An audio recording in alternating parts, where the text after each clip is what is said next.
ਅੱਛਾ ਜੀ, ਇਹ ਵੀਡੀਓ ਉਹਨਾਂ ਸ਼ੌਕੀਨਾਂ ਵਾਸਤੇ ਜਿਹੜੀਆਂ ਮੈਡੀਸਨ ਅਫੋਰਡ ਨਹੀਂ ਕਰ ਸਕਦੇ।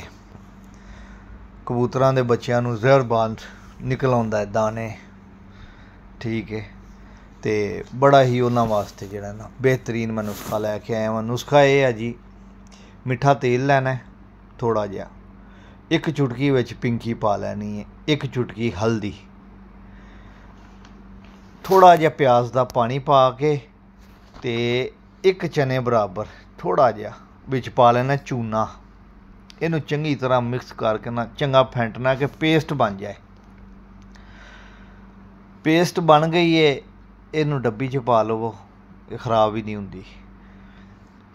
ਕਿਸੇ ਤਿਨਕੇ ਦੇ ਨਾਲ ਜਾਂ ਕਿਸੇ ਹੇਅਰ ਪਿਕ ਜਿਹੜੀ ਹੈ ਕੰਨਾਂ 'ਚ ਮਾਰਨ ਵਾਲੀ ਹੁੰਦੀ, ਜਾਂ ਹੋਰ ਕਿਸੇ ਐਸੀ ਚੀਜ਼ ਨਾਲ ਚੁੱਕ ਕੇ ਨਾ, ਹੱਥ ਨਹੀਂ ਲਾਉਣਾ, ਇਹਨੂੰ ਉਹਨਾਂ ਦਾਣਿਆਂ ਦੇ ਉੱਤੇ ਲਾ ਦੇਣੀ ਹੈ ਅਤੇ ਤੁਸੀਂ ਵੇਖੋਗੇ ਕਿ ਜਾਦੂ ਹੋ ਗਿਆ, ਦਾਣੇ ਉੱਥੇ ਹੀ ਸੜ ਜਾਏਗਾ।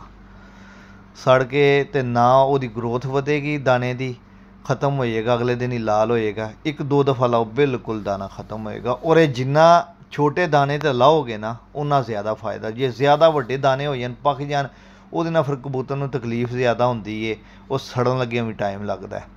ਕੋਸ਼ਿਸ਼ ਕਰਿਆ ਕਰੋ ਜਦੋਂ ਦਾਣਾ ਨਿਕਲੇ, ਦੇਖਿਆ ਦਾਣੇ ਨਿਕਲੇ, ਅਤੇ ਉਸੇ ਟਾਈਮ ਹੀ ਕਬੂਤਰਾਂ ਨੂੰ ਜਿਸ ਜਗ੍ਹਾ 'ਤੇ ਹੈ ਨਾ ਬੱਚਿਆਂ ਨੂੰ, ਉਹਨਾਂ ਨੂੰ ਲਾ ਦਿੱਤਾ। ਕਬੂਤਰ ਫੌਰਨ ਜਿਹੜੇ ਨਾ ਆਪਣਾ ਰਿਕਵਰੀ ਕਰ ਜਾਂਦੇ ਨੇ। ਫਿਰ ਵੱਡੇ ਕਬੂਤਰਾਂ ਨੂੰ ਬੱਚਿਆਂ ਨੂੰ ਦਾਣਾ ਦੇਣ ਲੱਗਿਆਂ ਵੀ ਮੁਸ਼ਕਿਲਾਤ ਨਹੀਂ ਹੁੰਦੀਆਂ। ਵੱਡੇ ਦਾਣੇ ਹੋ ਜਾਣ ਤਾਂ ਕਬੂਤਰ ਜਿਹੜੇ ਨੇ ਉਹ ਦਾਣਾ ਦੇਣਾ ਛੱਡ ਦਿੰਦੇ ਨੇ, ਜੋੜਾ ਮਾਂ ਪਿਓ ਉਹਨਾਂ ਦੇ, ਉਹ ਬੱਚਿਆਂ ਨੂੰ ਦਾਣਾ ਹੀ ਨਹੀਂ ਦਿੰਦੇ। ਅਤੇ ਇਸ ਵਜ੍ਹਾ ਤੋਂ ਫਿਰ ਬੱਚਾ ਭੁੱਖ ਦੀ ਵਜ੍ਹਾ ਤੋਂ ਕਮਜ਼ੋਰ ਰਹਿ ਜਾਂਦਾ ਅਤੇ ਉਹ ਮਰ ਜਾਂਦੇ ਨੇ। ਉਹ ਅਸਲ ਵਜੂਹਾਤ ਵੀ ਇਹੀ ਹੁੰਦੀਆਂ। ਅਤੇ ਇਹ ਜਿਹੜੀ ਮੈਂ ਪੇਸਟ ਤੁਹਾਨੂੰ ਦੱਸੀ ਹੈ ਨਾ, 4 ਚੀਜ਼ਾਂ, ਮਿੱਠਾ ਤੇਲ, ਪਿੰਕੀ, ਹਲਦੀ, ਪਿਆਜ਼ ਦਾ ਪਾਣੀ ਅਤੇ ਚੂਨਾ, ਇਹ ਲਾਓ ਪੇਸਟ ਬਣਾ ਕੇ, ਅਤੇ ਇਨਸ਼ਾ ਅੱਲਾ ਫ਼ਾਇਦਾ ਚੁੱਕੋ। ਓਕੇ ਜੀ, ਅੱਲਾ ਹਾਫਿਜ਼।